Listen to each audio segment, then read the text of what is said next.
মিৰ্জাত বিজুলী কলিতা মেধিৰ হৈ প্ৰচাৰ আৰম্ভ কৰিছে মুখ্যমন্ত্ৰী হিমন্ত বিশ্ব শৰ্মাই। গুৱাহাটী, কোকৰাঝাৰ, বৰপেটা আৰু ধুবুৰী লোকসভা সমষ্টিত হ'ব নিৰ্বাচন। উক্ত সমষ্টিকেইটাৰ ভোটাৰবোৰৰ সমান্তৰালভাৱে ৫ নং গুৱাহাটী লোকসভা সমষ্টিৰ অন্তৰ্গত লোকসকলেও প্ৰদান কৰিব ভোট। ইয়াকে লৈ বৰ্তমান এই সমষ্টিত উঠি পৰি নিৰ্বাচনী প্ৰচাৰ চলাইছে প্ৰাৰ্থী তথা ৰাজনৈতিক দলে।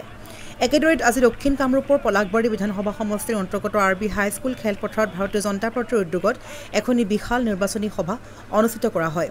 ৫ নং গুৱাহাটী লোকসভা সমষ্টিৰ মিত্ৰজোঁটৰ সমৰ্থিত প্ৰাৰ্থী বিজুলী কলিতা মেধিৰ সমৰ্থনত অনুষ্ঠিত হোৱা বিশাল নিৰ্বাচনী প্ৰচাৰ সভাত অংশগ্ৰহণ কৰে ৰাজ্যৰ মুখ্যমন্ত্ৰী হিমন্ত বিশ্ব শৰ্মাই।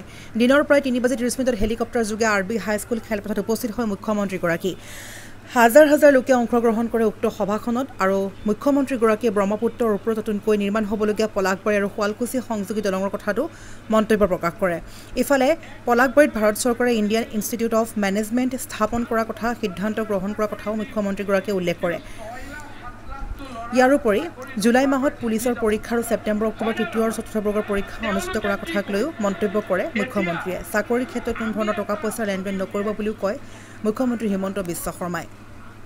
নিৰ্ভৰ অসম তাৰ মানে যোনে চাকৰি নকৰে তেওঁলোকক চৰকাৰে 2 লাখ কৰি টকা দিব। 1 লাখ ঘূৰাই দিব লাগিব, 1 লাখ ঘূৰাই দিব নালাগে। প্ৰথম 2টা পৰ্যায়ত 10খন আসনৰ নিৰ্বাচন হৈ গ'ল।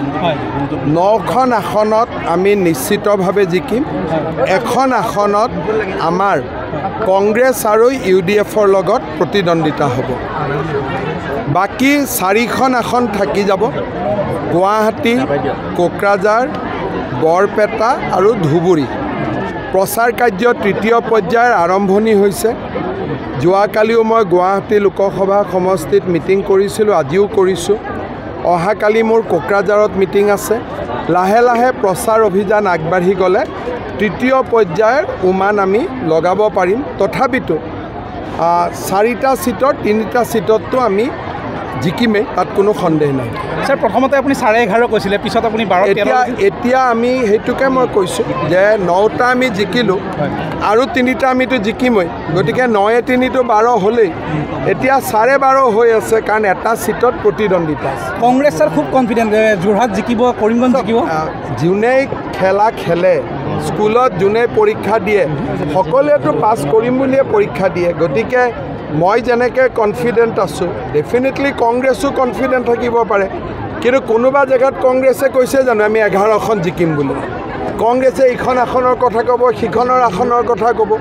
কিন্তু আমাক সুধিলে আমি ডাইৰেক্টলি কৈ দিওঁ যে 11-12খন জিকিম। তাতেই পাৰ্থক্যটো আপোনালোকে চাব পাৰিব। ছাৰ, আপুনি প্ৰথম 9খনত বুলি কৈছে, 10খনৰ এখন যিখন অসুবিধা হৈছে, নামটো মই ক'ব খোজা নাই। আমাৰ কাৰ্যকৰ্তাসকলে দুখ পাব নহয় যে মুখ্যমন্ত্ৰী আমাক হাৰিব বুলি ক'লে। গতিকে আসনখনৰ নাম কোৱাটো উচিত নহয়। ছাৰ, আপোনালোকৰ জ্যেষ্ঠ নেতা ৰাজেন গোহাঁইৰ মন্তব্যৰ পিছত আপুনি কিবা পিছত কোনো বিজেপি দলৰ কোনোবা নেতাই ইলেকশ্যনৰ আগদিনাখন বা আগমুহূৰ্তত যদি দলৰ ক্ষতি হোৱা মন্তব্য দিয়ে, তেতিয়াহ'লে তেওঁ হিমন্ত বিশ্ব শৰ্মাক বিৰোধিতা কৰা নাই, ডাইৰেক্টলি প্ৰধানমন্ত্ৰী মোদীক বিৰোধিতা কৰিছে।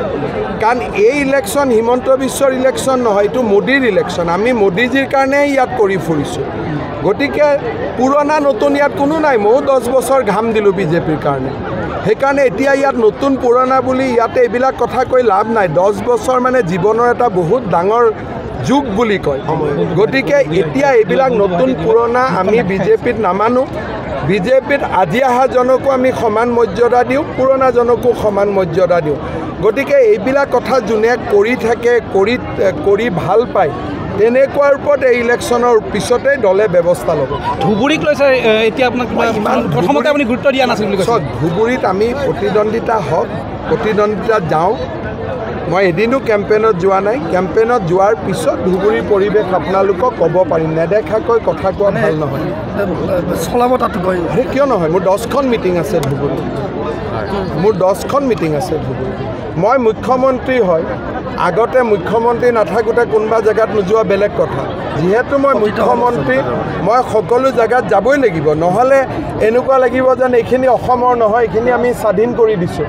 মোক কোনোবাই সুধি আছে অমুকত কিয় গৈছে তমুকত কিয় গৈছে মই মুখ্যমন্ত্ৰী হয় মই শদিয়াৰ পৰা ধুবুৰীলৈ যাব লাগিব নহ'লে মানুহে ভাবিব যে আমাক স্বাধীনতা দি দিছে গতিকে মইতো সকলোতে যাব লাগিব ধৰ্মীয় সংখ্যালঘু ভোটাৰক লৈ পেলাই আপোনাৰ এটা এইবাৰতো পলিচি চেঞ্জ হৈছে নেকি বিজেপি ইয়াত পলিচিৰ কোনো কথা নাই আমি ধৰ্মীয় সংখ্যালঘু ৰাইজৰ কাৰণে কাম কৰি আছোঁ আমাৰ চৰকাৰখনে আটাইতকৈ বেছি ধৰ্মীয় সংখ্যালঘুৰ কাৰণে কাম কৰি আছে যে তালাক হ'ব নালাগে বাল্য বিবাহ হ'ব নালাগে গতিকে মোৰ ষ্টেণ্ড মই ক'তো চেঞ্জ কৰা নাই কিন্তু ধৰ্মীয় সংখ্যালঘু ৰাইজে বুজি পাইছে যে মুখ্যমন্ত্ৰীয়ে যিবোৰ কথা কৈ আছে এইটো আমাৰ ভালৰ কাৰণে কৈ আছে ইমান দিনে তেওঁলোকে বুজি পোৱা নাছিল এতিয়া তেওঁলোকে বুজি পাইছে আমাৰ মিটিঙত আহিছে ভোট পাব ছাৰ ধৰ্মীয় ভোটৰ কথা পিছত ভোট হয়তো এইবাৰ যিমান পাব লাগে ইমান নাপাম লাহে লাহে পাম ভোটৰ কাৰণেতো আমাৰ দৌৰা দৌৰি একো নাই কিন্তু আমাৰ কথাখিনি যে শুনি মিটিঙত আহিছে মিটিঙত অহাৰ লগে লগে মই পঢ়া শুনাৰ কথা কৈছোঁ কলেজত এডমিশ্যনৰ কথা কৈছোঁ ইয়াততো মই কংগ্ৰেছক এটাও গালি পৰা নাই মই মিটিঙত এডুকেশ্যনৰ মেছেজ দিছোঁ চেগুন গছ ৰুব কৈছোঁ শাল গছ ৰুব কৈছোঁ বগা চন্দনৰ পুলি ৰুব কৈছোঁ এইবিলাক কথা শুনিলেতো ধৰ্মীয় সংখ্যালঘু ৰাইজৰোতো উপকাৰ হ'ব গতিকে ইয়াত মই কি কৈছোঁ যে ছোৱালীক কলেজত পঢ়াব এইটো মই অকল হিন্দুৰ কাৰণেতো কোৱা নাই মুছলমানৰ কাৰণেও কৈছোঁ ঘৰত 10,000 টকাটো পোৱাৰ পিছত লাখপতি বাইদেউৰ চেগুন গছৰ পুলি ৰ'ব পইচাটো অবাবত খৰচ কৰি নিদিব সেইটো কথাটো হিন্দুৰ কাৰণেও মুছলমানৰ কাৰণেও গতিকে মোৰ কথাবোৰ যে ৰাজনৈতিক কোনোবা দলক গালি গালাজ কৰা মিটিং নহয় আপোনালোকে আহিলে সোধে মোক ভূপেন বৰা এনেকৈ কৈছে তমুকে এনেকৈ কৈছে তমুকে তেনেকৈ কৈছে মইতো এজনৰো নাম লোৱা নাই মিটিঙত মইতো কাৰো নামেই নলওঁ ৰাহুল গান্ধীৰো নাম নলওঁ কাৰণ মোৰ কাম মুখ্যমন্ত্ৰী হিচাপে ৰাজ্যখনক ৰাস্তা দেখুওৱা মই গোটেই ইলেকশ্যন কেম্পেইনটোত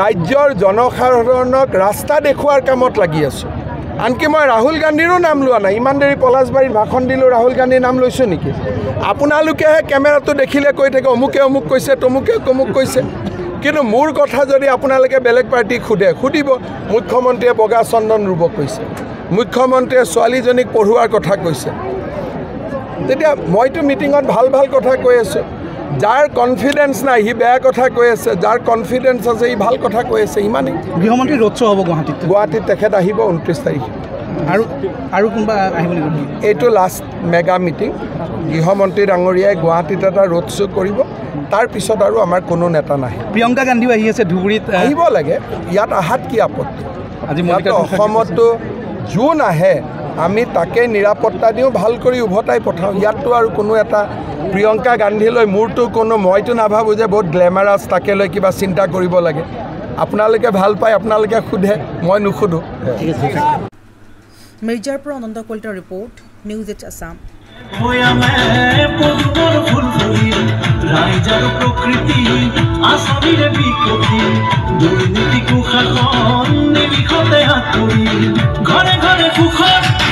আপুনিও